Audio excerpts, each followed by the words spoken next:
இப்ப ரெக்கார்டிங் வந்துருச்சுமா? ஆரம்பிக்கலாங்க ஐயா. நீங்களே ஆரம்பிச்சிருங்க ஐயா. சிவாய நம. திருச்சிற்றம்பலம். சிவாய நம. திருவடி வணக்கங்க ஐயா. சிவாய நம. திருச்சிற்றம்பலம். நம பார்வதிபதே ஹரஹர மகாதேவா. தென்னாடுடைய சிவனை போற்றி, எந்நாட்டவர்க்கும் இறைவா போற்றி, காவாய் கனக திரளை போற்றி, கைலை மலையானே போற்றி போற்றி. ஐந்து கரத்தனை ஆணை முகத்தனை, இந்தின் இளம்பிரை போடும் ஏற்றனை, நந்தி மகந்தனை ஞான கொழுந்தினை, உந்தியில் வைத்தடி போற்றுகின்றேனே.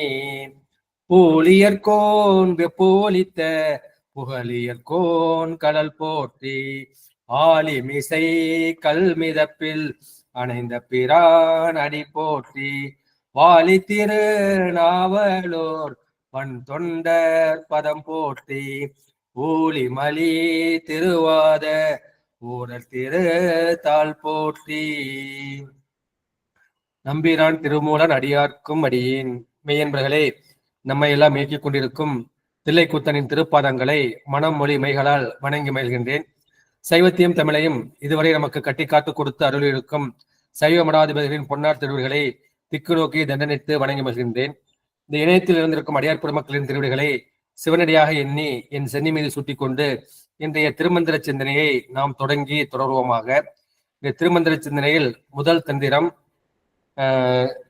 22வது தலைப்பு, அன்பு செய்வாரே அறிவன் சிவன் என்ற கருத்துல நம்ம சிந்திக்க போகின்றோம்.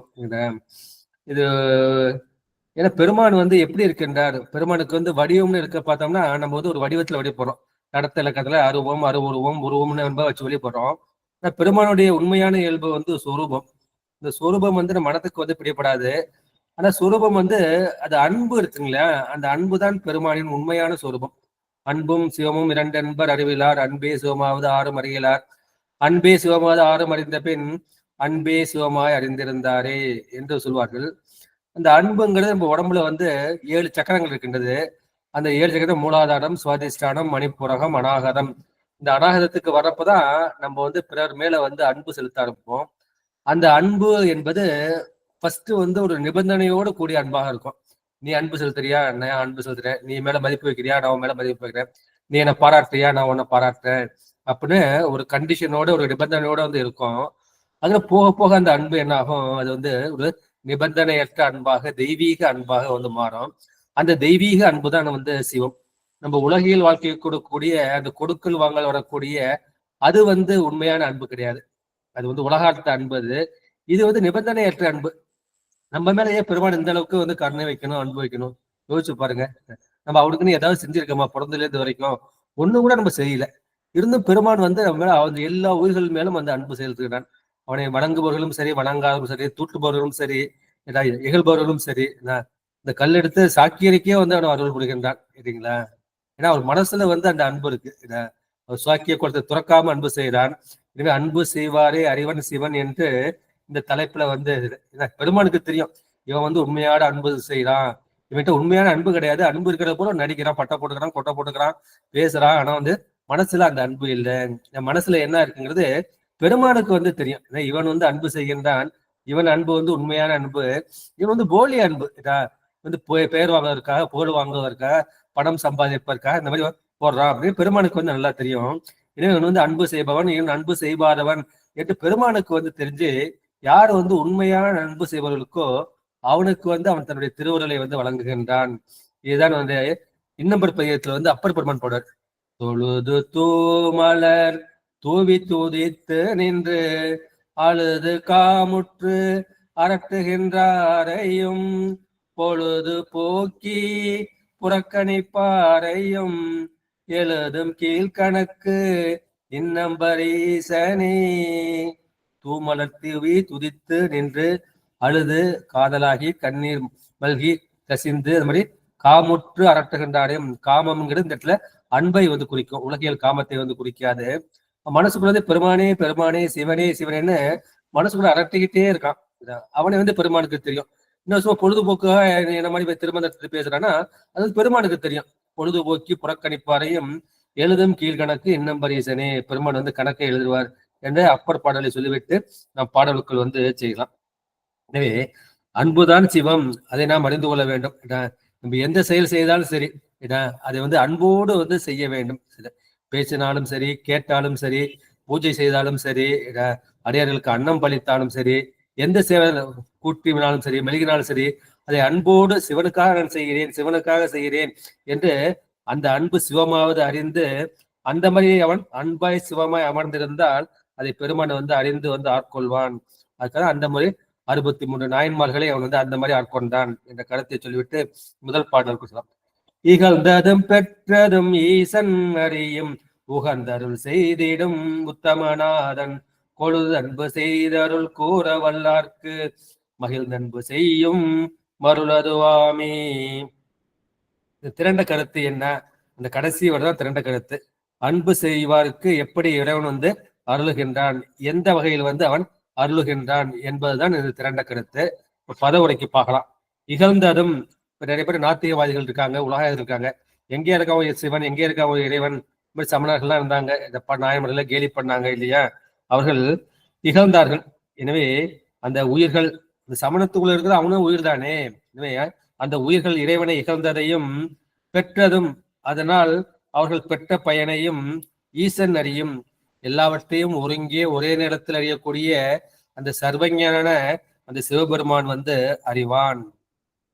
அதற்காக தான் பெருமான் என்ன செய்தார்? நம்முடைய ஞான சம்பந்தருக்கு மதுரை கொடை சொல்லி அங்கு ஜுரவாதம், அனல்வாதம், புனல்வாதம் செய்து அந்த 8000 சமணர்களையும் என்ன செய்தார்? அவர் வந்து பெருமான் தான் கழுவேற்றினார். அவர்கள் செய்த வினைக்காக, அவர்கள் வந்து இறைவனை வந்து இகழ்ந்ததற்காக பெருமான் வந்து அவர் அந்த பயனை வினைப்பயனை ஊட்டுகிறார். பெருமானுக்கு வந்து அவங்க முன்னும் கோபம் கிடையாது. அதை படைத்ததும் வந்து இறைவன் தான். அவர்கள் என்ன செய்யணும்? தங்க சமய ஒழுக்கத்துல அவங்க இருந்துகிட்டே இருக்கணும். அவன் போய் மன்னவனை கையில போட்டுக்கிட்டு மதுரை நாட்டையே ஆடணும்னு நினைச்சோம்னா அது தவறு இல்லையா? இப்படி அடியார் மடத்துக்கு வந்து தீமுட்டு வந்து தவறு இல்லையா? அவள் வந்து உயிர் கருணை தான் அங்க மெயினா சொல்லப்படுது, கொல்லாமை அறம் தான் அங்க மெயினா சொல்லப்படுது. அப்படி இருந்து அவர்கள் என்ன செய்கின்றார்கள்? நம்முடைய ஞானசம்பந்த பெருமானு அந்த மடத்துக்கு வந்து தீ வைக்கின்றார்கள். இறைவர்கள் வந்து இறைவனை இகழ்ந்தார்கள். அதனால் பெற்ற பயனை வந்து நம்முடைய சிவபெருமான் வந்து அறிவான். இகழ்ந்ததும் பெற்றதும் ஈசன் அறியும். உகந்த அருள் செய்திடும் உத்தமநாதன். இவன் யார்? உண்மையான அன்பு செய்வார்க்கு அது உத்தமநாதனாகிய அந்த சிவன் என்ன செய்தான்? தாமும் மனம் வந்து அருள் வழங்குவான். கண்ணப்பர் இருக்காரு. கண்ணப்பர் வந்து என்ன செய்யறாரு? காலத்தில் காட்டுல வந்து பெருமானுக்கு செய்யறாரு. அவர் வந்து எந்த எதிர்பார்ப்பையும் செய்யல. பெருமான் என்ன செய்யறாரு? இவருடைய அன்பை வந்து உலகத்துக்கு அன்பு காட்ட வேண்டும். முதல்ல சிவகோசரியாருக்கு வந்து காட்டுறாரு. இவன் வடிவம் எல்லாம் அன்பின் வடிவம், இவன் செய்வதெல்லாம் எனக்கு உகந்தது.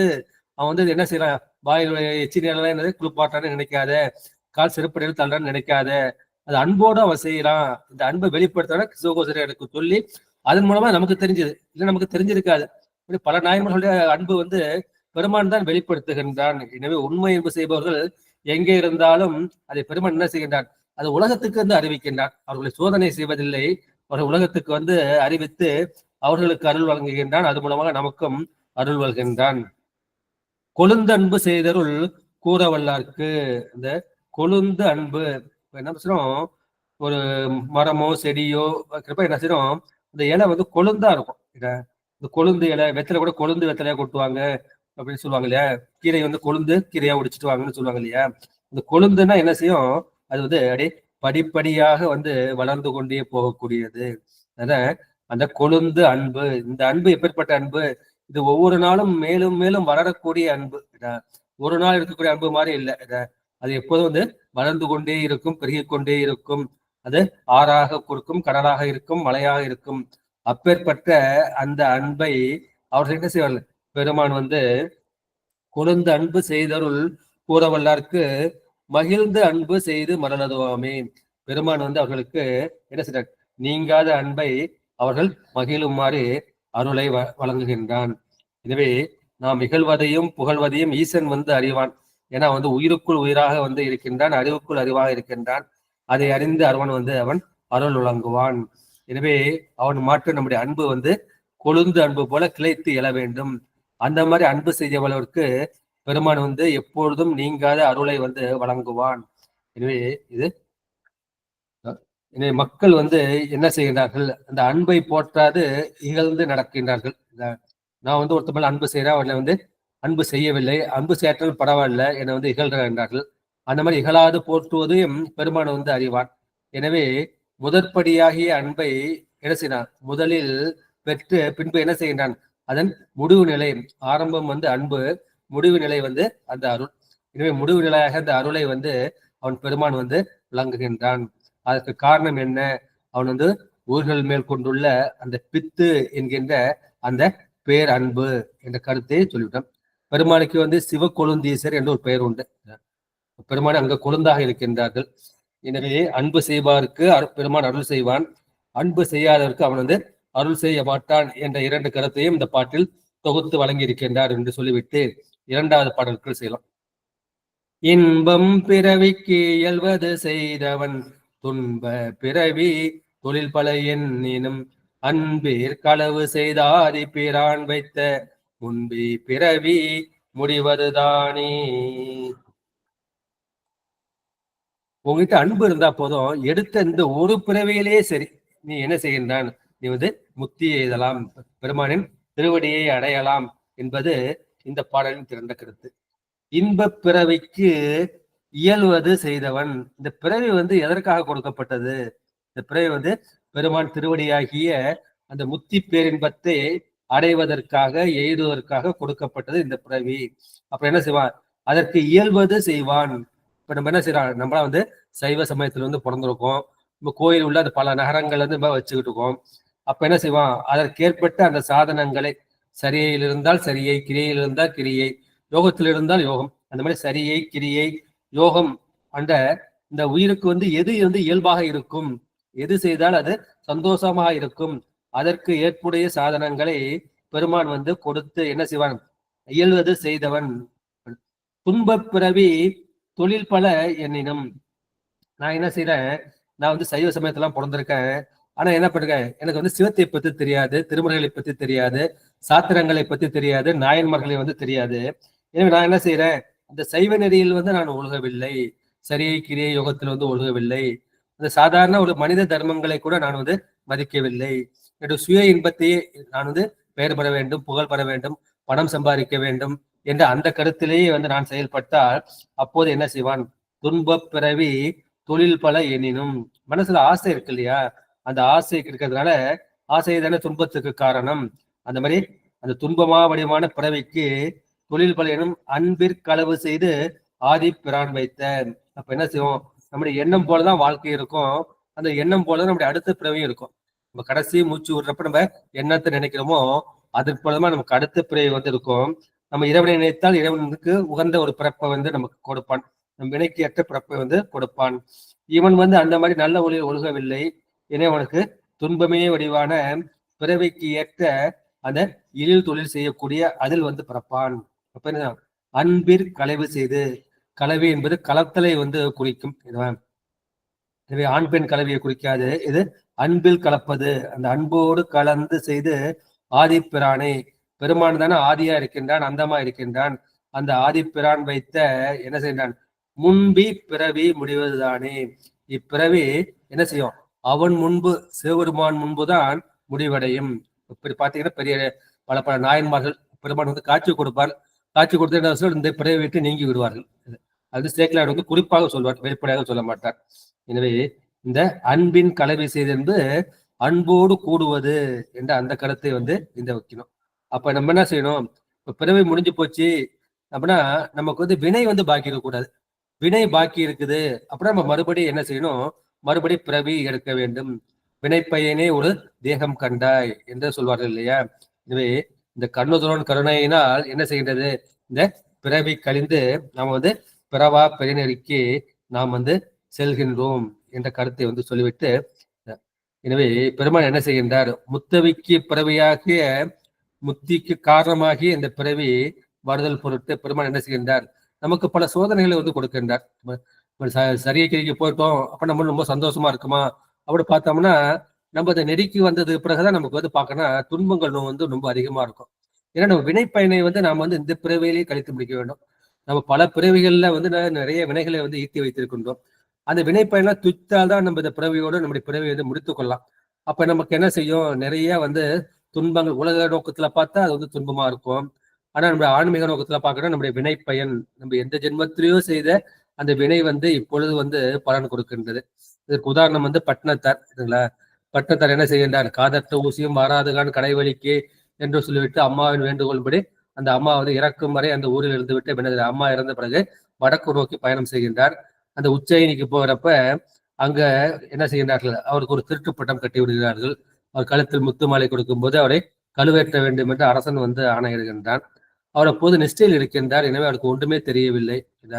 ஒளிச்சு நிஷ்டையை கலைந்து பார்க்கும்போதுதான் கழுவேற்றுறதுக்காக அவரது அப்பதான் என் செயலாவது யாதொன்றும் இல்லை, எல்லாம் உன் செயலே என்று உணரப் பெற்றேன். முன்பு நான் செய்த இந்த முதுக்கு முந்தி பிறவில நான் வந்து என்ன செய்றேன்? பிறவி எடுத்த பின் நான் வந்து எந்த தீய செயலும் செய்யவில்லை. ஆனா முன்னே செய்தவினை முளைத்து எழுந்து மூண்டதுவே என்று சொன்னோடனே அந்த கழுமரம் வந்து எழுத்துவிடும். அப்படி என்ன நினைக்கிறேன்? ஏதோ ஒரு பிறவில எவனுக்கும் நான் என்ன செய்திருக்கின்றேன்? ஒரு களவாணி பட்டம் கட்டி அவனுக்கு பொய்யா தண்டனை வாங்கி கொடுத்துருக்கேன். அதன் பயிராக அந்த மாதிரி வந்திருக்குன்னு அவரு சொல்றாரு. அது மாதிரி நம்முடைய அந்த என்னென்ன பிறவில என்னென்ன செஞ்சு நமக்கு தெரியாது, பெருமானுக்கு தெரியும். இந்த அளவுக்கு இந்த ஆன்மா தாங்கும் அப்படின்னு பார்த்து அதற்கு ஏற்ற மாதிரி பெருமான் வந்து நமக்கு அந்த ஓரளவுக்கு தான் துன்பத்தை கொடுக்கின்றார். முழு துன்பத்தையும் நாம் கொடுப்பதில்லை. பரவட்டை அவர் தான் எடுத்து சுமக்கின்றார் என்ற அந்த கருத்தை வந்து பார்க்கலாம். ஒரு எல்லாருக்கும் தெரிஞ்ச ஒரு கதை தான். என்ன கதைன்னா, அந்த காலத்துல வந்து இந்த கிருதயுகம்னு சொல்லுவாங்க. அந்த கிருதயுகம்னு சொல்றப்ப வந்து அந்த ஆண்டவனும் அந்த ஆன்மாக்களும் வந்து ரொம்ப நெருக்கமா இருப்பாங்க. நெருக்கமா இருக்கிறப்ப அது மாதிரிதான் ஒரு ஆன்மாவும் ஆண்டவனும் வந்து நெருக்கமா இருக்காங்க. அப்ப 2 பேரும் வந்து சோர்ந்து போறப்ப அந்த ஆன்மா வந்து வேண்டிக்கும், பெருமானே வந்து எனக்கு வந்து என்ன நேர்ந்தாலும் சரி, இன்பம் நேர்ந்தாலும் சரி, துன்பம் நேர்ந்தாலும் சரி, நீ என்ன பண்ணும்? எப்பொழுதும் என் கூடவே இருக்கக்கூடும், என்னை விட்டு நீ வந்து விலகக்கூடாது என்று வேண்டிக் கொள்ளும். பெருமானம் அதுக்கு வந்து அந்த மாதிரி வாழ்த்து கொடுப்பார். அந்த மாதிரி பார்த்துப்படா அந்த மாதிரி போறப்பெல்லாம் அந்த ஆன்மா பார்த்தோம்னா 4 திருவடிகள் இருக்கும். இந்த பெருமாண்ட திருவடியும் இந்த ஆன்மாவின் திருவடியும் இருக்கும். இவருக்கு வந்து ரொம்ப துன்பமான காலம் வரும். துன்பமான வரப்ப இந்த ஆன்மா வந்து தோண்டு போய்விடும். தோண்டு போறப்ப பார்த்தா அப்ப 2 கால் தான் இருக்கும். அப்ப பெருமாண்ட போய் கேட்கும், பெருமானே நீ என்னை விட்டு நீங்க கூடாதுன்னு நான் கேட்டனே, இப்ப பாரு 2 காடி தான் இருக்கு, என்னை மட்டும் விட்டு நீ தனியா பேட்டியே அப்படின்னு கேட்கிறப்ப அப்ப பெருமான் சொல்வார், நீ அந்த காலடியை கவனிச்சு பார்ப்பா, அது உன் காலடியா என் காலடியான்னு பாரு அப்படின்னு பார்த்தா அது பெருமானின் பெரிய திருவடி. அப்பதான் ஆன்மாகுது. அப்ப என் திருவடி எங்க? அப்ப நான் ஒன்னே அப்போது எடுத்து சுமந்தேன் என்று சொல்வார். நம்ம பார்க்க எடுத்து சுமப்பான்னு நம்ம திருவள்ளுவர் பயிலையும் வந்து பார்த்திருக்கோம். நம்ம செம்மலர் நோண்டால் அப்படிங்கிறப்பையும் அங்க வந்து எடுத்து சுமக்கும் திருவடி நம்முடைய சிவஞான முனிவர் வந்து உரை செய்கின்றார். செம்மலர் நோன்றால் சிவந்த தாமரை போன்ற மிகுந்த பெருமையான திருவடின்னு சொல்லுவார். எடுத்து சுமக்கும் திருவடின்னு சொல்றாரு. பெருமானுடைய அந்த தூக்கிய திருவடி தான் எடுத்து சுமக்கும் திருவடி என்ற கருத்தை சொல்லிவிட்டு என்ன செய்கின்றார்? நாம் வீட்டிற்கு வீட்டுப்பறை அடைவதற்கு காரணம் வந்து ஒன்றே ஒன்றுதான். அது வந்து என்ன செய்கிறது? பெருமானிடத்தும் அடியார்களிடத்தும் உள்ள அந்த அன்புதான் என்பது இந்த 2வது பாடலில் சொல்லப்பட்டது. அடுத்து 3வது திருப்பாடல். அன்பொரு சிந்தையின் மேலும் அவ்வொளி இன்பொரு கண்ணியோர் இயற்கை செய்தனன் துன்பொரு கண்ணி ஐந்தாடும் தொடக்கற்று நண்பொரு சிந்தையை நாடுமின் நீரே. பதவடிக்கு போலாம். அன்பொரு சிந்தை, நம்முடைய சிந்தை வந்து எப்படி இருக்கணும்? சிந்தை வந்து அன்போடு கூடியதாக இருக்க வேண்டும். அன்புற்ற சிந்தை, அன்போடு கூடிய அந்த சிந்தை. அந்த சிந்தையின் மேல்தான் மேல் எழும் அவ்வொளி. அது மேலதான், அந்த சிந்தையின் மேலதான் ஒண்ணு எழுதான். என்ன எழுது? அது வந்து ஒளி வந்து எழுகின்றது, ஒரு பிரகாசம் வந்து எழுகின்றது. அந்த பிரகாசம் எது? அவ்வொளி என்பது இது சிவபெருமானை வந்து குறிக்கும். இதற்கு இன்னொரு வந்து அவ்வொளி, ஆக்கூட்டல் ஒளினா அகார வடிவாகிய பெருமான் வந்து அகரம் உகரம் மகரம் என்று இருக்கும்போது பெருமான் வந்து அகர உயிர் போல் என்று திருவள்ளுப்பயில பார்த்திருக்கோம் இல்லையா? பெருமான் வந்து அந்த அகார வடிவாக அவன் இருக்கின்றான். அந்த சிவ ஒளி இன்பொரு கண்ணியோடு ஏற்க. அம்பாளுடைய கண் எப்படி இருக்கு? அம்பாளுடைய கண் வந்து அது நமக்கு இன்பத்தை கொடுக்கக்கூடிய கண். இந்த கண்ணை வைத்து அம்பாளுக்கு வந்து நம்ம பேர் சொல்றோம். இன்னும் வந்து மீனாட்சி, மீனை போன்ற கண்களை உடையவள், மதுரையில வந்து அந்த அம்மாள் வந்து சொல்றாங்க இல்லையா? ஏன்னா மீன் வந்து என்ன செய்யுது அப்படின்னா, அது முட்டையை வந்து அப்படி அன்போடு பார்க்குமா.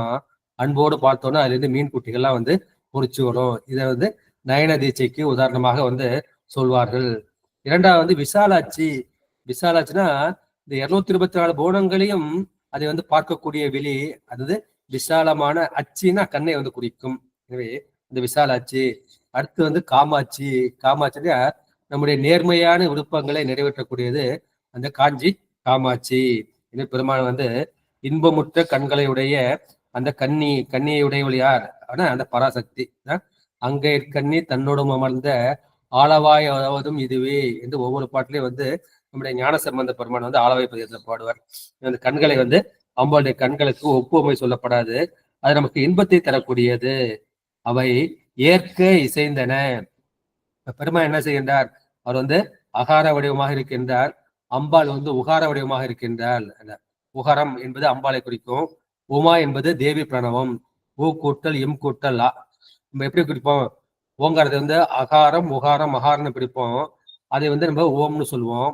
இங்க அம்பாளுக்கு வந்து உமா என்பது தேவி பிரணவம், அந்த தேவ ஊ கூட்டல் மா கூட்டல் ஆ அப்படி வரப்ப அம்பாள் வந்து காத்தலை முக்கியமாக செய்கின்றாள். எனவே அதை உமா என்பதை தேவி பிரணவமாக சொல்கின்றார். எனவே அகார வடிவமாகிய அந்த சிவனும் உகார வடிவமாகிய அந்த சக்தியும் கூடி என்ன செய்கின்றார்கள்? இயற்கை இசைந்தன. இந்த உயிர்களாகிய எம்மை ஏற்றுக்கொள்ள அவை இசைவு தெரிவித்தவன, அவை ஒருப்பட்டன. துன்புறு கண்ணியை தொடும் தொடக்கற்று. ஆனா நீங்க என்ன செய்யறது? தொடக்குங்கிறது அது வந்து எப்படின்னா பந்தம்னு சொல்லுவாங்க. துன்புறு கண்ணியை, உயிர்கள் நீங்க என்ன செய்கிறார்கள்? நீங்க துன்ப வலையில போய் மாட்டிக்கிறீங்க. கண்ணி என்பது அந்த பறவைகளை பிடிப்பதற்கு, மீன்களை பிடிப்பதற்கு உண்டான அந்த வலையை வந்து குறிக்கும். அந்த துன்புறு கண்ணியை, அந்த துன்பமுக்க வலையாகிய, அது எதன் மூலம் நமக்கு துன்பம் வருது? இந்த 5 பொறிகள் மூலமா தான் வருகின்றது. எனவே இப்ப கண்ணி வச்சு பிடிச்சோன்னு சொல்லுவாங்க இல்லையா, அது மாதிரி இந்த பொறிகள் வந்து நம்மை கண்ணி வைத்து என்ன செய்கிறது? அது நம்மை பிடிக்கின்றது. எனவே நம்ம என்ன செய்யணும்? அந்த 5 பொறிகளோடு நாம் வந்து பொருந்தக்கூடாது. எனவே துடக்கற்று அந்த பொறிகளின் அந்த பந்தம் அற்று துடக்கற்று நண்புறு சிந்தையை நாடுமின் நீரே. இனிமே நீ என்னங்க செய்யணும்? அதை இறைவன் திருவடி கண்ணி, உன்னுடைய சிந்தனை வந்து நல்ல சிந்தனையா இருக்கும், அதை நீ நாடிக்கொண்டே இருக்க வேண்டும் என்று இந்த கருத்தை வந்து சொல்லியிருக்கின்றார்கள். எனவே இன்புறு கண்ணி என்பது இந்த இடத்துல காமாட்சியை குறிப்பதாகும். காமம் என்பது இன்பத்தை வந்து குறிக்கும். இது துன்புறு கண்ணி என்பது துன்பத்தை தரக்கூடிய அந்த 5 பொறி வலை. இந்த கண்ணி 5ஓடும் என்ன செய்கின்றது? இந்த ஆன்ம அறிவு இந்த 5 புலன்களோடு சேர்ந்து என்ன செய்யறது? புறத்துக்கு போகின்றது. புறம் தெரிந்த செல்வமே சிவபெருமானே. உயிர் பொறுப்ப பின்னாடியே சிவனும் வந்து போறான். புறம் தெரிந்த செல்வமே சிவபெருமானே. அது போகத்தை நாடி ஓடுகின்றது. அது போகத்தில் அழுந்தாமல் பெருமான் என்ன செய்கின்றான்? அவன் வந்து தன்னுடைய அன்பு கண்ணியை மீன் வலை வீசிய காணவன் வந்து வெளிப்படும் ஆகியிலே பெருமான் வந்து அன்பு வலையை வீசி இந்த ஆன்மாக்களை பிடித்து வைத்துக் கொள்கின்றான் என்ற இந்த கருத்தை வந்து இந்த பாட்டுல பார்க்கணும்.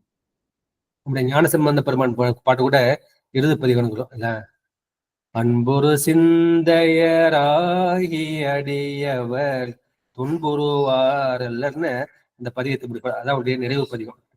அதாவது அன்புரு சிந்தையின் இந்த பாட்டை நம்ம வந்து எடுத்திருக்கின்றோம். நம்ம அன்பு பொருந்திய உள்ளத்துலதான் பெருமான் வந்து சிறப்பாக விளங்குகின்றான். அந்த அன்பு செய்தவர்களுக்கு தன்னுடைய அறக்கருணை ஆகிய சக்தியோடு இருந்து அவன் வந்து இன்பத்தை கொடுத்து அவர்களை ஏற்றுக்கொள்கின்றான். ஆனா அன்பு செய்யாதவர்களுக்கு அவன் என்ன செய்கின்றான்? துன்பமாகிய மரக்கருணையை கொடுக்கின்றான். அந்த மரக்கருணை கொடுப்பது துரோதான சக்தி. நமக்கு இன்பத்தை கொடுப்பது அந்த அருள் சக்தி, துன்பத்தை கொடுப்பது அவனுடைய மரக்கருணை ஆகிய துரோதான சக்தி. அந்த துரோத சக்தி என்ன செய்யும்? நம்ம வந்து 5 வழியாக நம்மை வந்து விளையாட விட்டு அது வந்து இன்ப துன்பத்தை அனுபவித்து நமக்கு ஆன்மாவுக்கு என்ன செய்யும்? அப்போது நமக்கு வந்து ஒரு பக்குவம் கிடைக்கும். இதை செய்யக்கூடாது, இதை செய்ய வேண்டும் என்ற பக்குவம் வந்து வரும். அது ஆன்ம பரிபாகம் என்று சொல்வார்கள். அதுதான் நமக்கு இருவனை ஒப்பு, மலபரிபாகம், சத்தினிபாதம். சத்தினிபாதம் வந்து தீவிரதரம், தீவிரம், மந்தம், மந்ததரம் என்கிற 4 வகையாக இருக்கும்.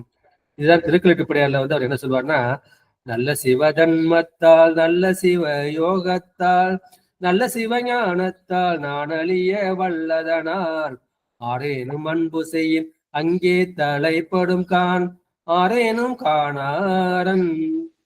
பெருமானை வந்து யாரும் கண்ணால பார்க்க முடியாது. கண் முதல் புலனால் காட்சியும் இல்லோன். இப்ப என்ன செய்வான்? அவன் வந்து இவன் அன்பு செய்தால், ஆரேனும் அன்பு செய்தால், கண்ணப்பர் மாதிரி யாராவது அன்பு செய்தால் அப்ப என்ன செய்வான்? பெருமான் அங்கு வெளிப்பட்டு தோன்றுவான். நெல்லு கண்ணப்பன்னு பிடிக்காரு இல்லையா, அறிவாள் தாயினா ஒரு கையை பிடிச்சிக்கிறார் இல்லையா, அந்த மாவுருவ கடிக்கிறார் இல்லையா, பெருமான் அங்கு தலைப்படுகின்றார். யாராலும் பார்க்க முடியாத அந்த அரண் வந்து யாராவது அன்பு செய்தால், உண்மையான அன்பு செய்தால் அங்கே தலைப்படுவான். இப்போ உண்மையான அன்பு வரணும், நம்ம என்ன செய்யணும்? அப்ப நல்ல சிவ தர்மம் என்பது அந்த சரியை கிரியை வந்து குறிக்கும். நல்ல சிவ யோகம் என்பது யோக நெறியை குறிக்கும். நல்ல சிவ ஞானம், அப்ப நமக்கு ஞானம் கிடைக்கும். அந்த ஞானம் கிடைச்சாலும் செய்யும், நான் அழிய வல்லதனால். பெருமான் என்னை பிரிப்பது எது?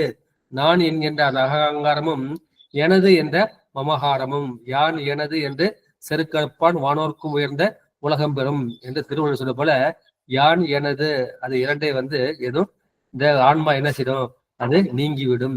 அதுதான் வந்து நண்பொரு சிந்தை. பெருமான் வந்து பெத்தர்களுக்கு வந்து விளங்க மாட்டான், முத்தருக்கு வந்து அவன் விளங்குவான். அங்கே வந்து அவன் பெருமான் அன்பில் விளையும் ஆரமுதேன்னு பாடினார் இல்லையா மாணிக்க வாசகர். இப்ப பெருமான் வந்து அவனுக்கு ஆரமுதாக வருவான் என்று சொல்லிவிட்டு 4வது திருப்பாடு. புணர்ச்சியில் ஆயுளை மேலன்பு போல உணர்ச்சியில் அங்கே ஒடுங்க வல்லார்க்கு உணர்ச்சி இல்லாது குழாவி உலாவி அனைத்தலும் இன்பம் அது இதுவாமே. இப்ப நம்முடைய வந்து வாலிப படத்துல நம்ம இருக்கோம். வாலிப படத்துல நம்ம ஆணுக்கு பெண்ணுக்கும் மேலும் பெண்ணுக்கு ஆண் மேலும் வந்து ஒரு ஈர்ப்பு இருக்கின்றது. அதுக்காக பெரியவர்கள் வந்து திருமணம் வைத்திருக்கின்றார்கள். அப்பொழுது அந்த புணர்ச்சி காலத்தில், அந்த கலவை காலத்தில் ஆயிலை என்பது பெண்களை குறிக்கும். அந்த பெண்களின் மேல் அன்பு போல, அந்த வைத்த அன்பு போல அவன் என்ன செய்வான், அவன் உணர்ச்சியுள் அங்கே ஒடுங்க வல்லார்க்கு. அப்போது உணர்ச்சி வயப்பட்டு ஒன்றாக பெருமானோடு ஒடுங்க வல்லார்க்கு உணர்ச்சி இல்லாது குழாவி உலாவி. என்ன செய்வான் பெருமான் வந்து அந்த உடல் இன்பம் உனக்கு என்ன செய்யும், அது வந்து சிற்றின்பம். அதுல வந்து உழவுதல், உலாவுதல், ஊடல் அதெல்லாம் நம்ம வரும். அப்போது நமக்கு வந்து சிற்றின்பம் வந்து கிடைக்கும். அனைத்தலும் இன்பம் அது இது வாமே. எனவே அந்த இன்பம் போல்வது சிவத்தோடு ஒன்றுதலால் விளையும் இன்பமாறு. நமக்கு தெரிஞ்ச மிகப்பெரிய இன்பம் வந்து அந்த ஆண் பெண் இன்பம் தான். அந்த சிற்றின்பமே நமக்கு வந்து பேரின்பமாக மாறுவதற்கு பெருமானோடு கூடும்போது அது பேரின்பமாக ஆறும். இந்த பெண்கள் மேல் கூடும்போது அது சிற்றின்பமாக ஆறும் என்ற கருத்துல வந்து. எனவே வள்ளுவர் சொல், புணர்ந்தால் புணரும் தோறும் பெருகும் போகும் பின்னும் புதிதாய். ஒவ்வொரு தடவையும் அது புதிதாக தோன்றுவது போல பெருமானோடு நாம் ஒடுங்கும் போது ஒவ்வொரு நாளும் இந்த சிவானந்தம் நமக்கு பெரிதாக தோன்றும். அந்த உணர்ச்சி வந்து ஆரம்பத்துல இருக்கும். அப்ப என்ன செய்யும், அந்த உணர்ச்சி வந்து படிப்படியாக வந்து ஒடுங்கும். அந்த ஒடுங்கி என்ன செய்யும், அந்த உணர்ச்சியும் வந்து அது கெட்டு போகிவிடும். ஆரம்பத்துல என்ன செய்வான், அந்த பெண்ணை பார்த்துக்க அவன் பல கிலோமீட்டர் தாண்டி வருவான், பூ பழம்லாம் வாங்கிட்டு வருவான், பொன்னே மணியன்னு போற்றி குழாவான். கல்யாணம் ஆயிடுச்சு, கல்யாணம்னா அப்ப ஆசை 60 நாள், மோகம் 30 நாள். அப்ப என்ன செய்யுது, அந்த அன்பு அது வந்து சிற்றின்பத்தினால் உண்டான அன்பு தானே, அது படிப்படியாக குறைந்து ஒடுங்கி அது கெட்டு போகிவிடும். அந்த பொண்டாட்டியை பார்த்துட்டு அவனுக்கு வந்து பிடிக்காம போகுது, இவனுக்கு அந்த புருஷனை பார்த்தா பிடிக்காம போயிடுது. அந்த நிகழ்ச்சிக்கு வந்து விடுகிறார்கள். ஆனா இறைவனை சேர்ந்தா என்ன செய்யணும், அது என்ன செய்யும், அந்த அன்பு வந்து பெருகிக்கொண்டே அது போய்கொண்டே இருக்கும். எல்லை இல்லாமல் என்ன செய்யும், அது சர்வ வியாபகமாக இருக்கும். அது போல என்ன செய்யணும், நீ வந்து அந்த சிற்றின்ப உணர்ச்சியில் வந்து ஒடுங்க வேண்டும். அந்த மாதிரி ஒடுங்கினா உனக்கு பேரின்ப பொருளாகிய அந்த சிவபெருமான் வந்து கிடைப்பார் என்ற கருத்தை வந்து இந்த பாட்டுல வந்து சொல்லியிருக்கின்றார்கள். பெண்ணோடு கூடுகின்ற கூட்டத்தில் என்ன செய்யணும், அந்த ஆணுக்கும் பெண்ணுக்கும் வந்து அந்த அறிவு வந்து அழிந்து போய்விடும். அறிவு அழிந்து, ஆனா பெருமான் கூடக்கூடிய அந்த அன்பு என்ன செய்யும், அதுல வந்து அந்த பேரின்பம் வந்து அது மேலும் மேலும் பெருகிக்கொண்டே இருக்கும். கடைசியில என்ன செய்வான் பெருமான் வந்து என்ன செய்வான், அந்த அன்பால் நம்மை விழுங்கி விடுவான். யானாகிய என்னை விழுங்கி தானாகி நின்ற தற்பரமே என்று அருணகிரிநாதர் பாடு வந்து இதைதான் என்று இந்த கருத்தை வந்து சொல்லப்படுகின்றது. இந்த திருக்கோயில வந்து இதுதான், இந்த சிற்றின்பத்தின் மூலமாக எப்படி பேரின்பத்தை பெறுவது, அதுக்கு ஒரே ஒரு திருக்கோயாரை வந்து சொல்லிடுறேன். ஏன்னா, சொற்பால் அமுதிவள் யான் சுவை என்ன துணிந்து இங்கனே நற்பால் வினைத்தையும் தந்தின்று நான் இவளாம் பகுதி பொற்பார் அறிவார். நான் சொல்றேன், அவள் அமுது போன்றவள்னு சொல்றேன், அமுது போன்று சுவையுடவள்னு சொல்றேன். அப்ப என்ன செய்கின்றார், அந்த இன்பத்தை கொடுத்தது வந்து பெருமான் தான் கொடுக்கின்றார் அவள் மூலமாக என்ற அந்த கருத்தை வந்து அது இன்னொரு கருத்து சொல்றார். உணர்ந்தார்க்கு உணர்வறியோன் தில்லை சித்தம்பலத்து ஒருவன்.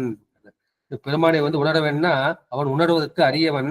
ஆனால் பெருமானை உணர்ந்தவர்களுக்கு, அறிந்து உணர்ந்தவர்களுக்கு அவன் அனுபவ பொருளாக காட்சிப்படுவான். இது வந்து துரியாதீத நிலை, நின்மல துரியாதீத நிலை. இது அன்பால் தான் கிடைக்கும் என்று சொன்னார். உங்களுக்கு எல்லாம் தெரிஞ்ச அந்த சிவஞான போதம் சூத்திரம் வந்து 11. அயரா அன்பின் அரண்கலல் செல்லுமே. இறைவனை அடைவதற்கு 2 வழி. அந்நியம் இன்மையின் அரண்கலல் செல்லுமே. அது வந்து அது 8ஆம் சூத்திரம். பெருமானுக்கும் நாமும் அந்நியமா இல்லை, பெருமான் நம்மோடு ஒன்றுபட்டு இருக்கின்றான் என்று அந்த அந்நியமின்மையின் அந்த அத்வித கலப்பை உணர்வது, அது வந்து அறிவுபூர்வமாக செய்வது. இது வந்து அயரா அன்பின் அரண்கள் செல்லுமே, அன்பின் மூலமாக செய்வது 11ஆம் சூத்திரம் இல்லையா? கேட்டல், சிந்தித்தல், தெளிதல், நிட்டை கூடல். இந்த 11ஆம் சூத்திரம் வந்து நிட்டை கூடல். 8 வந்து கேட்டல், சிந்தித்தல், தெளிதல், நிட்டை கூடல் என்று காட்டுவோம். எனவே அன்புடையாருக்கு தான் பெருமான் வந்து தன்னை முழுவதுமாக கொடுப்பான் என்ற கருத்து வந்து இந்த பாட்டில் சொல்லப்பட்டிருக்கின்றது என்று சொல்லி 5வது திருப்பாடல். உற்று நின்றாரோடும் அத்தகு ஜோதியை சித்தர்கள் என்றும் தெரிந்தறிவாரில்லை, பத்திமையாலே பணிந்தடியார் தொழ புத்தி கொடுத்தவர் முன்பு நின்றானே. பெருமான் என்ன செய்கின்றான்? சித்தர்களுக்கு கூட எட்டாத சிவம் அவன் பக்தர்களுக்கு வந்து அவன் அகப்படுகின்றான். பக்தி வலையில் படுவோன் காண்க என்று பார்க்கிறோம் இல்லையா? அந்த கருத்தை அந்த பாட்டு சொல்லப்பட்டு. உற்று நின்றாரோடும், உற்று நின்றார்னா பெருமானுடைய அன்புற்று தியானித்து அவனோடு ஒன்றுபட்டு நின்றாரோடும் அத்தகு ஜோதியை, பெருமானுடைய உண்மை வடிவம் எது? அது சொரூப வடிவம். சொரூப வடிவம் எப்படி இருக்கும்? அங்கிங்கனாதபடி எங்கும் பிரகாசமாய் ஆனந்த பூர்த்தியாக அது இருக்கும். அது ஜோதி வடிவாக இருக்கும்.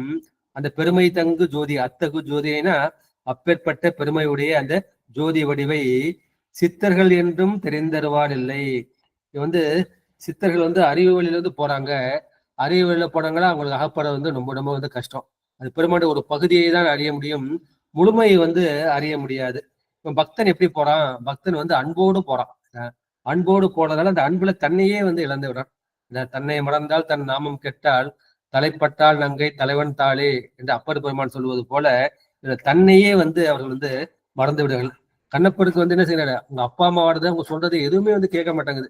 ஏன்னா அவன் வந்து உடும்பு பிடிச்சவன் போல இருக்கான், உடும்பு பிடியால பிடிச்சிட்டான் அப்படின்ட்டு இவனுக்கு தெய்வ பித்து பிடித்து விட்டது, தேவ பித்து கொண்டான், தேவ மால் கொண்டான்னு சேக்கிலார் சொல்வார்.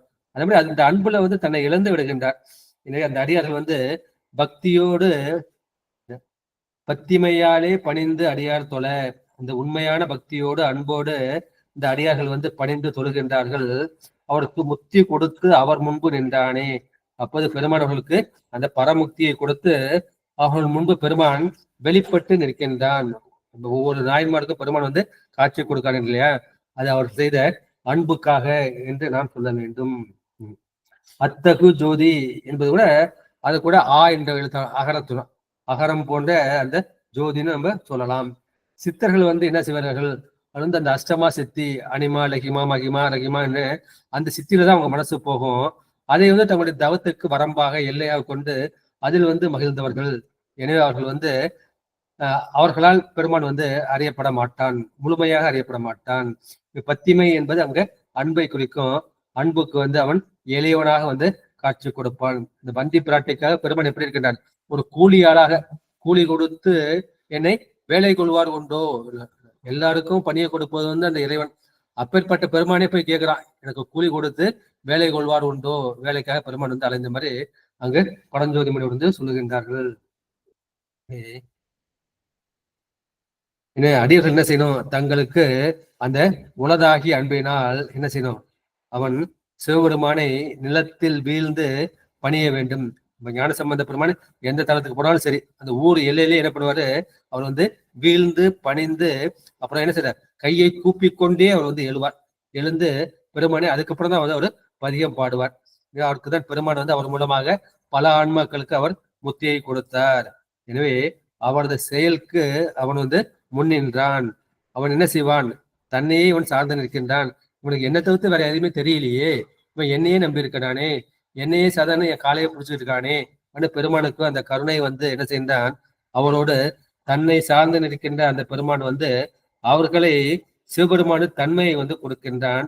இது இந்த சித்தர்களுக்கு தெரிவதில்லை. அவர்கள் வந்து அந்த அறிவை பயன்படுத்துகின்றார்கள், அன்பை பயன்படுத்துவார்கள். எனவே நீ என்ன செய்யணும், உனக்கு உண்மையான அன்பு இருந்தா நீ எதை வந்து கேட்கணும் அப்படின்னா வந்து பெருமானே எனக்கு அன்புதான் வேண்டும் என்று கேட்க வேண்டும். இதான் காரைக்கிழமை இரவாத இன்ப அன்பு வேண்டி பெண் வேண்டுகின்றான். பெருமான முதல் என்ன கேட்கணும்னா, பெருமானே உனக்கு வந்து உன் மேல அன்பு இருக்கணும், அந்த அன்பு என்னைக்கும் வந்து இறக்கக்கூடாது, அது வந்து வளர்ந்துகிட்டே போகணும். அது இரவாத இன்ப அன்பு வேண்டி பின் வேண்டுகின்றார். அதுக்கப்புறம் தான் பிறவாமை வேண்டும், மீண்டும் பிறப்புண்டில் ஒன்று மரமாக வேண்டும்னு கேட்கிறார் இல்லையா. முதல்ல கேட்கறது அவன் பால் பெருமானே, அந்த அன்பையும் அவன் தான் கொடுக்கணும். அவன் அருளாலே அவன் தாள் வணங்கி என்று சொல்வார்கள். இதே இவர்கள் என்ன செய்தார்கள், சிவனையே சார்ந்து சார்ந்து இவர்கள் சிவமயமாக ஆகிவிடுவார்கள். என்னன்னா இந்த குளவிகள்லாம் என்ன செய்யும், இந்த கூட்டு புழு கொண்டு போய் கூட்டுல வச்சுட்டு என்ன செய்யும், அது கொட்டிக்கிட்டே இருக்கும். இந்த கொட்டினோன்னா என்ன செய்யும், அந்த கூட்டுப்புழு வந்து அந்த குளவியே நினைச்சிட்டு குளவியா மாறிடுன்னு சொல்லுவாங்க. இது ஒரு உதாரணமா சொல்லுவாங்க. அது போல இவர்கள் சிவபெருமானே இணைந்து இணைந்து இவர்கள் சிவம் ஆகி விடுவார்கள். இதான் சிவஞான சித்தியார்ல அவர் சொல்வார், சிவனும் இவன் செய்தி எல்லாம் என் செய்தி என்றும். செய்தி என்பது உங்க நியூஸை குறிக்காது, செயலை குறிக்கும். இந்த அடியனுடைய இவன் செயல் எல்லாம் என்னுடைய செயல் என்றும், செய்ததற்கு எனக்கு இவனுக்கு செய்ததென்றும், இவனுக்கு செய்தது வந்து எனக்கு செய்ததென்றும் என்று பவம் அகல, இந்த பிறவி அகல உடனாகி நின்று கொள்வன், உடனாகி நிற்பான். அதை பாதகத்தை செய்திடனும் பணியாக்கி விடுமே. அவர் மூலமா பாதகமே நடந்தாலும் அது வந்து சிவப்பணியாக மாறிவிடும். பாதகமே சோறு பட்டினவா தோல் நோக்கம் என்று நம்முடைய மாணிக்கவாசர் பாட சண்டேசர் மூலமா நிகழ்ந்தது பெரிய பாதக செயல். அவருடைய தந்தை, இரண்டாவது வந்து குரு, மூன்றாவது வந்து அவர் வேதியர். அந்த 3 குணங்கள் இருக்கின்றது. இருந்தாலும் அவர் சிவபராதம் செய்தார். ஏனே அவரை வந்து தண்டிக்க வேண்டும் என்று பெருமான் வந்து அவர் மூலமாக தண்டிக்கின்றார். அவர் கையில இருந்தது இந்த மாடுகளை ஓட்டக்கூடிய அந்த கோல். அந்த கோலை வந்து அவர் எடுத்து ஒரு காலை தட்டவுடனே அது மலுவாக மாறி அவர் காலை வந்து வெட்டி விடுகின்றது. அவருக்கும் சிவலோகம் வந்து கிடைக்கின்றது என்று சேக்கிலார் வந்து பதிவு செய்கின்றார். அதே போலதான் நம்முடைய கோற்புலி நாயனார் என்ன செய்வார், போருக்கு செல்லும் போது அந்த நெல் பொலியை வந்து உங்களுக்கு உண்டது இது சிவபெருமானுக்கு உண்டது, சிவபெருமான் உண்டது, நீங்க எதையும் தொடக்கூடாதுன்னு சொல்லிட்டு தான் போவாரு. பசி காலத்துல அவங்க என்ன செய்யறாங்க, பசி தாங்க முடியாம செஞ்சிடறாங்க. அப்போ அந்த சின்ன குழந்தைய கூட முற்கொண்டு அவர் வந்து எல்லாவற்றையும் அவர் கொட்டி என்ன கொண்டு விடுகின்றார்.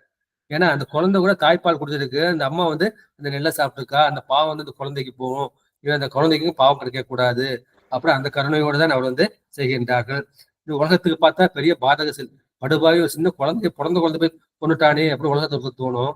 ஆனா அவர் என்ன பார்க்கின்றாருன்னா, இந்த பிறவையை பார்க்கல, இனிமே போய் அது நரக வேதனை படக்கூடாது, அதுக்கு இங்கேயே தண்டனை கொடுக்க வேண்டும் என்று சொல்வார்கள்.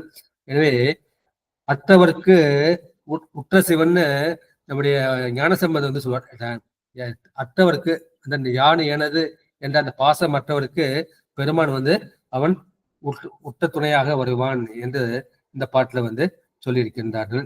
அடுத்த 6வது திருப்பாடல். கண்டேன் கமல் தரு கொன்றையினானடி, கண்டேன் கரியுரியான் தன் கலலினை, கண்டேன் கமல மலர் உறைவானடி, கண்டேன் கலலதன் அன்பினுள் யானே. திருமலர் வந்து நான் எப்படி பார்த்தேன், எதன் மூலமா பார்த்தேன், நான் வந்து வருஷம் 3000 வருஷம் தமம் இருந்தேன், அதன் மூலமா பார்த்தேன்னு சொல்ல, எனது அன்பினுள் யானே, நான் அன்பினால்தான் நான் சிவனை பார்த்தேன்னு அந்த கடைசி வரியில அவர் பதிவு செய்கின்றார். இது ஒரு அகச்சான்று. கண்டேன் கமல் தரு கொன்றையினானடி, பெருமானுக்கு சிறப்பான மலர் வந்து அந்த கொன்றை மாலை என்கின்ற அந்த பிரணவ புஷ்பம். எனவே அது எப்படி கமல் தரு, அது மனம் வீசக்கூடியது. அப்பேற்பட்ட கொன்றை மாலை, அந்த கொன்றை மாலை அணிந்த அந்த சிவபெருமானின் அடியை, கொன்றையினான் அடி நான் கண்டேன், இந்த சிவபெருமான் திருவடியை நான் கண்டேன். கண்டேன் கரி உரியான் தன் கலலினை, பெருமான் வந்து அந்த கஜமுகாசரனை, அந்த யானையின் உரியை, அந்த யானையை உரித்து போர்த்த அந்த அரண் அடியை, கலல் இணையை நான் வந்து கண்டேன். கண்டேன் கமல மலர் உறைவான் அடி, பெருமான் வந்து எங்கே வந்து உரைகின்றான் அப்படின்னா நம்முடைய இதய கமலத்தில், இந்த உள்ள கமலத்தில், இதய தாமரையில தான் பெருமானை வைத்து பூசிக்க வேண்டும். இது வந்து பூஜை ஸ்தானம், இதயம் என்பது பூஜை ஸ்தானம். இந்த ஆக்யா சக்கரம் என்கின்ற புருவ நடு அது வந்து தியானஸ்தானம். இந்த தொப்புள் கொலி என்கின்ற மனுப்புரகம் அது வந்து ஹோமஸ்தானம். இது வந்து ஹோமஸ்தானம், பூஜை ஸ்தானம், தியானஸ்தானம். இந்த பெருமான் எங்கே இருக்கின்றான்னா இந்த இப்படியே உள்ள கமலத்தில் தான், இதய தாமரையில் தான் அவன் உரைகின்றான். அவன் கண்டேன் கலரது என் அன்பினுள் யானே. அப்பேற்பட்ட ஞான சுரூபியானே அந்த சிவபெருமானை நான் வந்து எங்கே பார்த்தேன்னா என்னுடைய அன்பில் நானே பார்த்தேன். அன்பினுள் யானே தேற்ற ஏகாரத்தை சொல்றார். பெருமான திருவடி நானே கண்டேன் என்று அது தேற்றமாக தெளிவாக சொல்கின்றார். என் அன்பிற்கு எளியவனாக பெருமான் வந்து காட்சி கொடுத்தான் என்ற கருத்தை வந்து இந்த பாட்டுல வந்து அவர் சொல்லி இருக்கின்றார்கள்.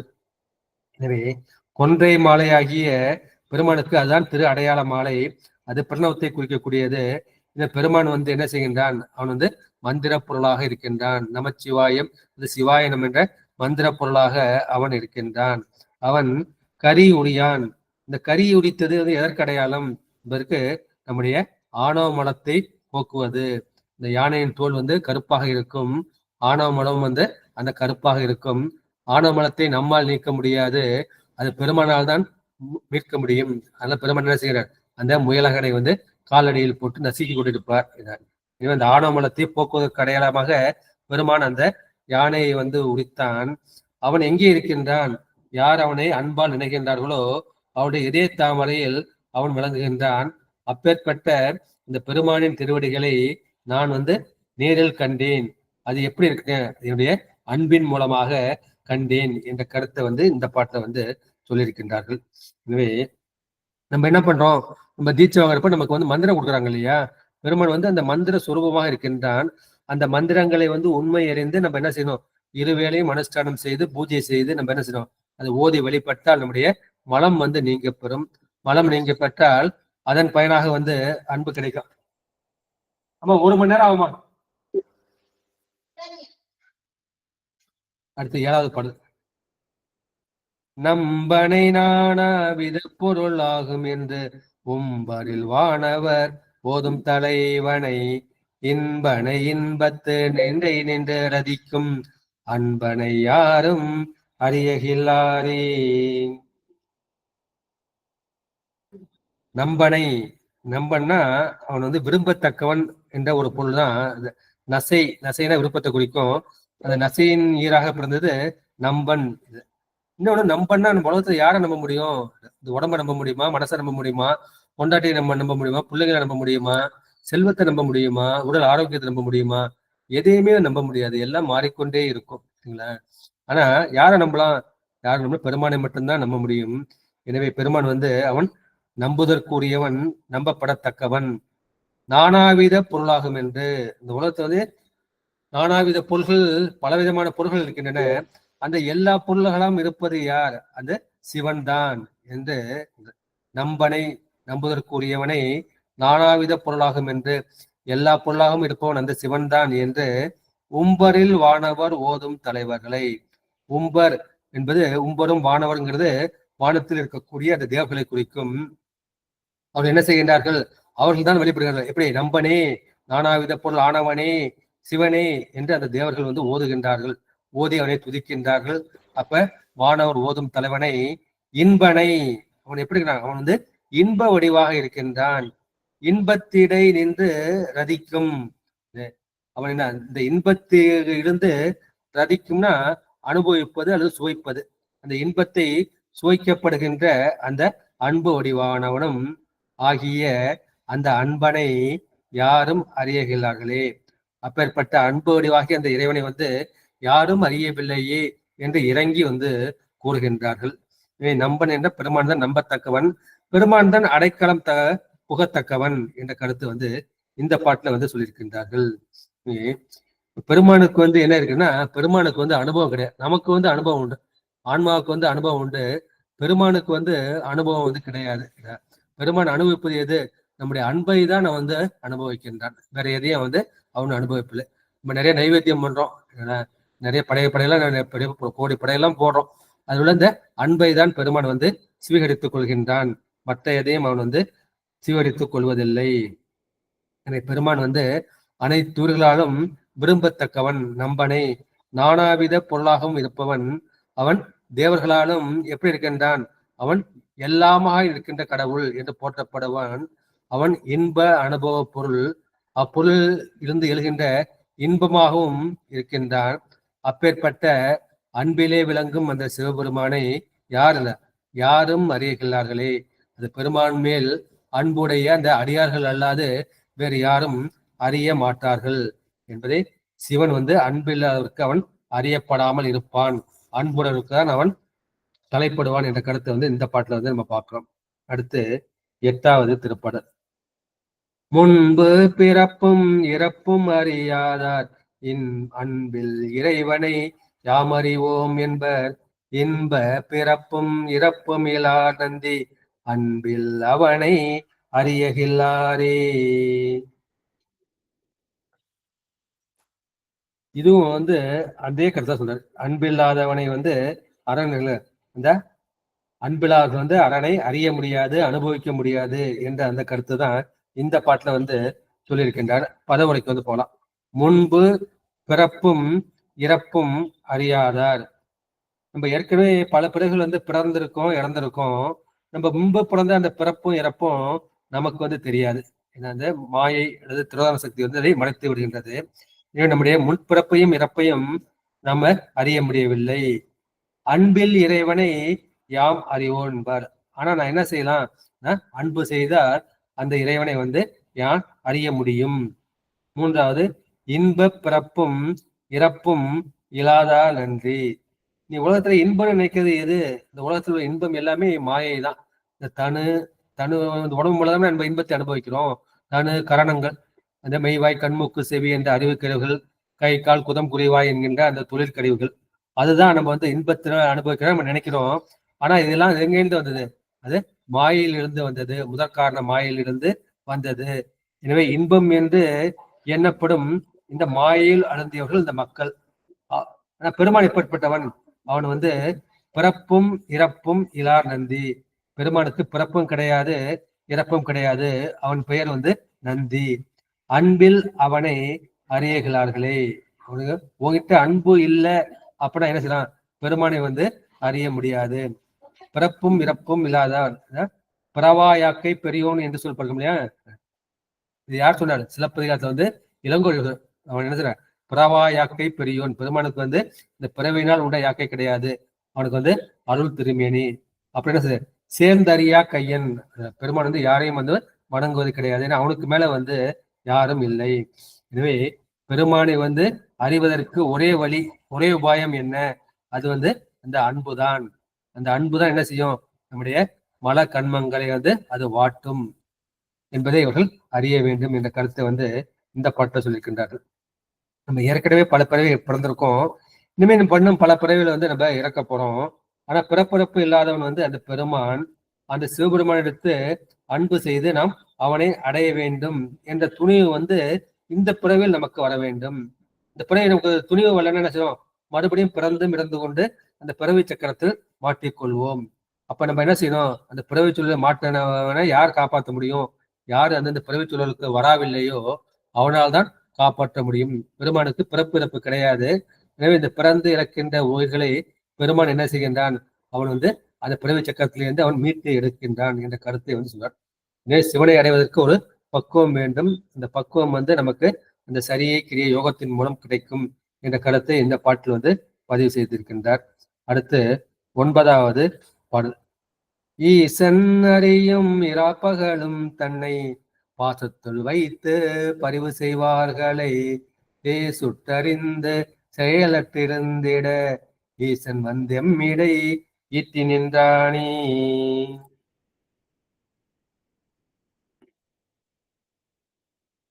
இந்த தலைப்பின அன்பு செய்வாரே அறிவன் சிவன் தான் தலைப்பு கொடுத்திருக்காரு. அந்த கருத்தை ஈசன் அறியும் இராப்பகலும் தன்னை, அல்லும் பகலும் இரவும் பகலும் யார் பெருமான் மேல அனவரதமும் அன்பு கொண்டு அவர்கள் பூஜிக்கின்றார்களோ அவர்களை ஈசன் அறியும், சிவன் அறிவான் என்பதுதான் இந்த பாட்டின் திரண்ட கருத்து. ராப்பகலும் தன்னை இரவு பகலாக 24 மணி நேரமும் எப்பொழுதும் தன்னை பற்றி நின்று கொண்டு அன்பு செய்பவர்களை ஈசன் அறியும், இந்த சிவபெருமான் அறிவார். பாசத்துள் வைத்து பரிவு செய்வார்களை தேசுற்றடைந்து செயல் அற்று இருந்திடில். பெருமானுடைய வடிவம் என்ன? தேசு தேசன் சிவலோகன் தில்லை சிற்றம்பலவன் என்று மாணிக்க சொல்ல, தேசன தேஜஸ் வந்து குறிக்கும். இந்த தேஜஸ் என்ற வடமொழி தான் தமிழ்ல வந்து தேசஸ்ன்னு வந்திருக்கு. பெருமான் வந்து தேசுற்று அறிந்து, பெருமான் என்ன செய்கின்றான்? அவன் வந்து ஒளியாக வந்து அவன் வந்து பொருந்துவான். நம்ம என்ன பண்றோம்? அந்த ஐம்புல மயக்கத்தை வந்து மாட்டிக்கிட்டு இருக்கோம். அந்த ஐம்புல மயக்கத்தை நம்ம அறுக்கும் போது, அடைக்கும் போது, அந்த ஐம்புல கதை அடைக்கும் போது பெருமான் என்ன செய்கின்றான்? நமக்கு உள்ளே வந்து அவன் வந்து ஒளியாக வந்து காட்சி கொடுப்பான். முதல்ல தெரியறது வந்து ஆன்ம ஒளி. அந்த ஆன்ம ஒளிக்குள் வந்து பிரகாசிப்பது அந்த சிவப்பெருளி. மாறி நின்றனை மயக்கிடும் வஞ்ச புலனைந்தின் வழி அடைத்த முதே ஊறி நின்றருள் எழு பரஞ்சோதி. அது ஊறுற மாதிரி ஒரு ஊத்து தோன்றும், அதே தண்ணீர் சுரக்க மாதிரி பெருமான் வந்து அவங்க வந்து ஊன்றுவாருன்னு அந்த கருத்து சொல்ற. மாறி நின்றனை மயக்கிடும் வஞ்ச புலனைந்தின். நான் என்ன செய்யறேன்? இந்த புலனைந்து என்ன செய்யுது? என்னை வந்து மாறி நல்ல நிலையில் செல்லாமல் என்னை மாறி நின்று மயக்குகின்றது. அது என்ன செய்யணும்? அந்த ஐம்புல கதவை என்ன நடைத்தால் ஊறி நின்று என்னுள் எழு பரஞ்சோதி. பெருமான் வந்து பரஞ்சோதியாக என் இதயத்தில் காட்சி கொடுப்பார்.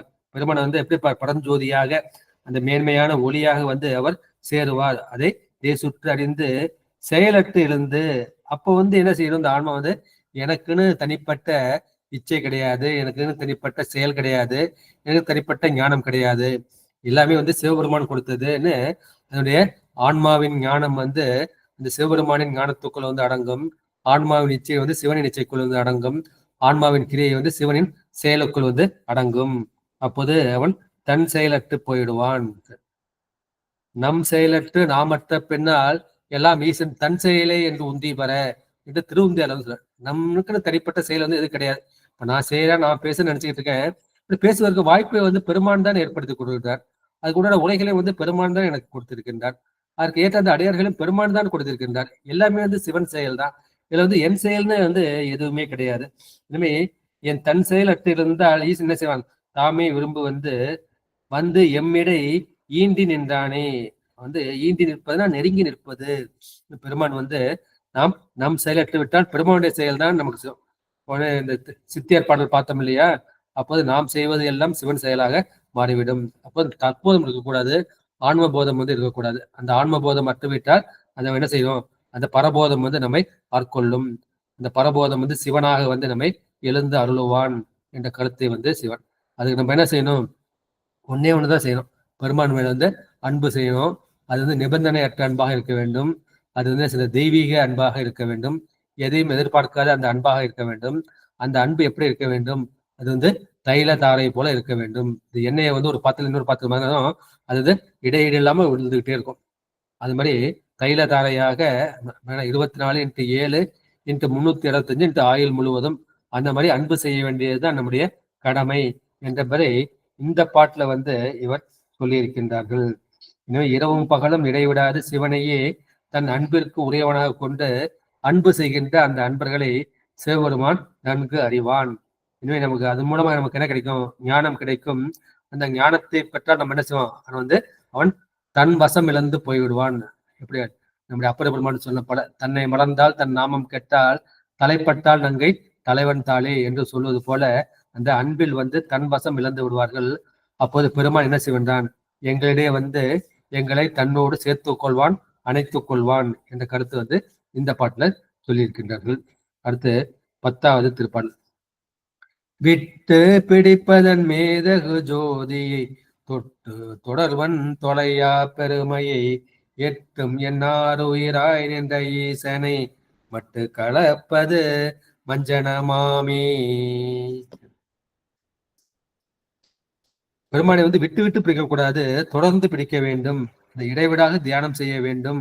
அந்த மாதிரி இடைவிடாது தியானம் செய்வதுதான் பெருமானுக்கு எப்படி இருக்கும்? அதுதான் வந்து அது மஞ்சனமாக இருக்கும் என்ற கருத்தை வந்து இந்த பாட்டுல வந்து சொல்லியிருக்கின்றார்கள். விட்டு பிடிப்பது என் மேதகு ஜோதியை. பெருமான் வந்து மேன்மைமிக்க ஜோதியாக, சிறந்த மேன்மைமிக்க ஜோதியாக, எல்லாவற்றையும் விட உயர்ந்த ஜோதியாக இருக்கின்றார். அப்பேற்பட்ட ஆதியும் அந்தமும் எல்லாம் அந்த அறுப்படும் ஜோதியாக அந்த சிவபெருமானை விட்டு பிடிப்பது என். நீங்க வந்து விட்டு விட்டு இடைவிட்டு இடையிடு விட்டு அதை பிடிப்பது என்ன, எண்ணுவது என்ன. நமக்கு உங்களுடைய பூஜை கூட விட்டு விட்டு போய்விடுகின்றது, ஆலய வழிபாடும் விட்டு விட்டு போய்கின்றது, உங்களுடைய தொண்டும் வந்து விட்டு விட்டு போய்விடுகின்றது. அதனால் பயன் உண்டா? பயன் கிடையாது. தொட்டு தொடர்வன் தொலையா பெருமையை. பெருமானுடைய பெருமை எப்பேற்பட்டது? அது வந்து தொலையா பெருமை. பெருமான் தொலையா செல்வன் பாரு. இவர் தொலையாத செல்வத்தை உடையவர், தொலையாத பெருமை உடையவர். அந்த பெருமானை நான் என்ன செய்வேன்? தொட்டு தொடர்வன். பெருமான் பின்னாடியே போய் நான் என்ன போயிட்டே இருப்பேன். அப்படின்னா என்ன? நான் வந்து பெருமானை இடைவிடாது எண்ணிக்கொண்டே இருப்பேன். 3000 வருஷம் தியானம் பண்ணார் இல்லையா? ஆண்டுக்கு ஒரு பாடலாக எழுதிவிட்டு அப்புறம் 3000 ஆண்டு. அது மாதிரி நான் என்ன செய்வேன்? தொலையா பெருமையுடைய சிவனை நான் தொட்டு தொடர்வேன், இடைவிடாது தொடர்ந்து எண்ணிக்கொண்டே இருப்பேன். எட்டும் என் ஆறுயிராய் நின்ற அந்த ஈசனை.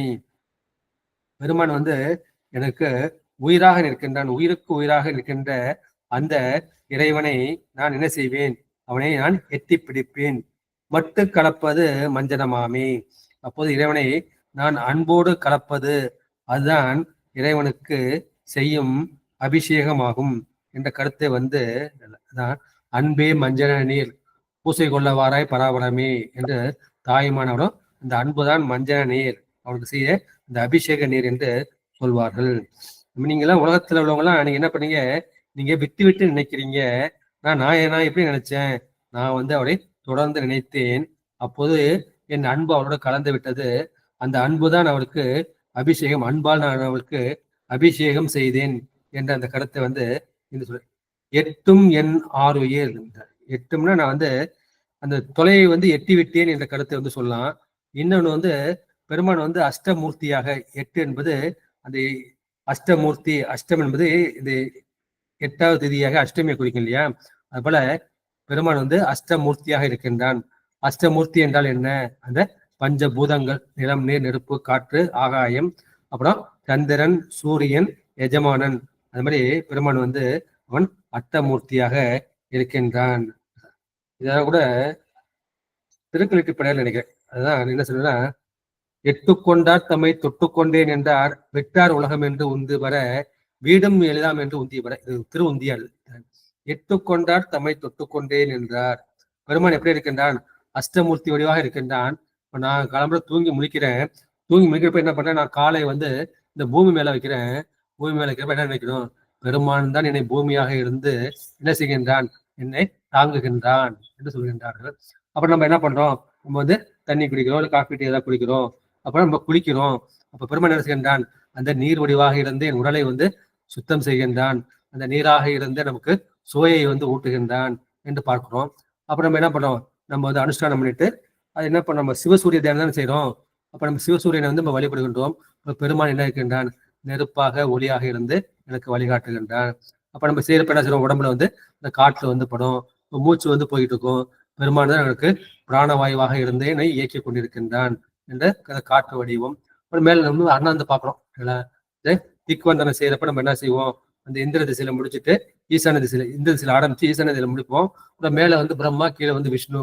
பார்க்குற பெருமான் வந்து அது விண்ணாக இருந்து எல்லாத்தையும் தாங்குகின்றான் என்று. சூரியனாக இருந்து எனக்கு உடலுக்கு ஆரோக்கியத்தை கொடுக்கின்றான். சந்திரனாக இருந்து எனக்கு மனத்துக்கு வந்து மகிழ்ச்சியை கொடுக்கின்றான். அவன் தான் என் உயிருக்கு உயிராக இருக்கின்றான். அந்த மாதிரி பஞ்சபூதங்கள், சூரியன், சந்திரன், எஜமானன் ஆகிய உயிர், அதை நினைத்தால் அதுவே வந்து அன்பு ஆன அபிஷேகமாக ஆகிவிடும் என்று அந்த திருவுந்தியார்ல வந்து சொல்லுவார்கள். இதாண்ட நம்முடைய அப்பர் பெருமான் வந்து இது என்ன சொல்லுவாங்கன்னா, நேயமே நெய்யும் பாலா நிறைய நீர் அமைய வாட்டி. இப்ப 4ஆம் திருமுறை முந்தி நம்ம சிந்திச்சோம். அது வந்து அப்பர் பெருமான் வந்து நிறைய சொல்லப்படுற நேயமே நெய்யும் பாலா. உன்னுடைய அன்பு, அந்த அன்பு தான் வந்து பெருமானுக்கு நெய்யும் பாலுமாக இருக்கும். அந்த அன்பு தான் மஞ்சள் நிறைய நீர் அமைய ஆட்டி. நீ கொஞ்சமா கூட குடங்குடமா நிறைய நீர் அமைய ஆட்டின்னு சொல்வார். நம்ம பெருமான் என்ன செய்வார்? இதான் வந்து நம்முடைய பூசலார் வாயிலார் நாயனார் அதுல சொல்வார், அரவாணருக்கு அன்பு என்னும் அமுதமைத்து அர்ச்சனை செய்வார். வாயிலார் நாயர் என்ன செய்வாரா? அரவாணராகி அந்த சிவபெருமானுக்கு அன்பு என்னும் அமுத அமைத்து, கண்ணப்பர் எப்படி அந்த அன்பால் அமுது சமைத்தாரோ, இவர் வந்து கற்பனையினால அந்த அன்புன்னு அமுத அமைத்து அர்ச்சனை செய்வார் என்று இந்த கருத்தை வந்து இந்த பாட்டில் சொல்லியிருக்கின்றார்கள். எனவே நேரம் கருதி இன்றைய சிந்தனையை இத்தோடு நிறைவு செய்கின்றேன். நன்றி, வணக்கம். சிவாய நம. திருச்சிற்றம்பலம். வாழ்க அந்தனர் வானவராணினம் வீழ்க தன் புனல் வேந்தனும் ஓங்குக ஆள்க தீயதெல்லாம் அரணாமமே சூழ்க வையகமும் துயர் தீர்கவே. வான்மையில் வளாது வைக மலைவளம் சுரக்க மன்னன் கோன்முறை அரசுக குறைவில்லாதவர்கள் வாழ்க. நான்மறை அறங்கள் ஓங்க நட்டமும் வெளிமல்க மேன்மைகள் செய்வ நீதி விளங்குக உலகமெல்லாம். ஆறிரு தடந்தோள் வாழ்க அறுமுகம் வாழ்க வெற்பை குருசை தனிவேல் வாழ்க கூடம் வாழ்க செவ்வேல் ஏரிய மங்கை வாழ்க யானைதன் அணங்கு வாழ்க மாறிலா வள்ளி வாழ்க வாழ்க சீரடியார் எல்லாம் என்ற சீரடிகள் திருவடியில் வணங்கி எனது திருமந்திரத்தினை நிறைவு செய்கின்றேன். நன்றி, வணக்கம்.